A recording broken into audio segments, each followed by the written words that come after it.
Bonjour à tous, l'internationalisation, un enjeu majeur pour Villemorin qui est, je le rappelle, le 4e acteur mondial dans le domaine des semences potagères et des grandes cultures. Et cette fois-ci, c'est en Inde que le groupe se développe par le biais d'une acquisition.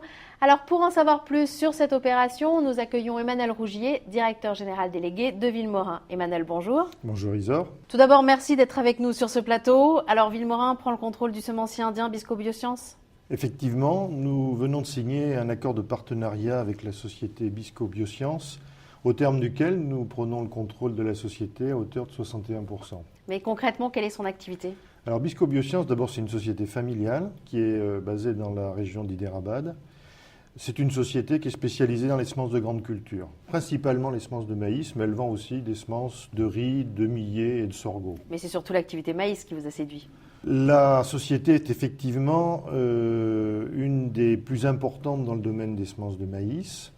Elle dispose de ressources génétiques, elle a une station de sélection, elle a une usine de production et puis surtout, elle a un réseau de distribution, de commercialisation qui couvre l'ensemble du territoire où le maïs est cultivé. Alors qu'est-ce qu'il en est de vos activités existantes en grande culture ? Alors, la société Attach Seeds que nous avons acquise à l'été 2010 est beaucoup plus modeste, mais elle nous a servi de base pour accéder au marché.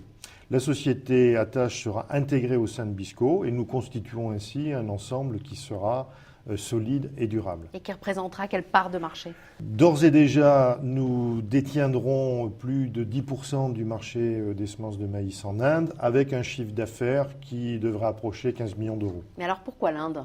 L'Inde est un marché important en termes de semences de maïs, avec près de 9 millions d'hectares cultivés. C'est surtout un marché qui progresse de façon importante, de l'ordre de 12% par an, c'est notre estimation. Et cette croissance est due à la fois à une progression des superficies, mais également au fait que les agriculteurs indiens utilisent et vont utiliser de plus en plus des semences à haut rendement et donc de meilleure qualité.